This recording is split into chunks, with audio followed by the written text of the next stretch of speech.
Welcome to Luca is a Billionaire, where the only thing I invest in is your answers. You start by powering off the phone and ejecting SIM and memory cards to avoid damage. Use a suction cup and spudger to lift the screen gap gently.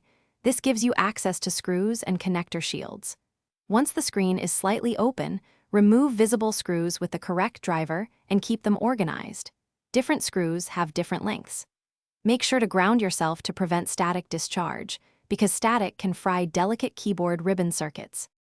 With the screen detached, disconnect the battery connector to cut power and avoid shorting. Next, identify the keyboard ribbon cable and its ZIF or flip latch.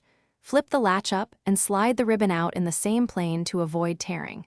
Unscrew any retaining brackets and use a spudger to unclip adhesive tabs around the keyboard housing. Go slowly because keyboard membranes and tiny clips are fragile. Using steady, controlled pressure prevents bending or breaking components.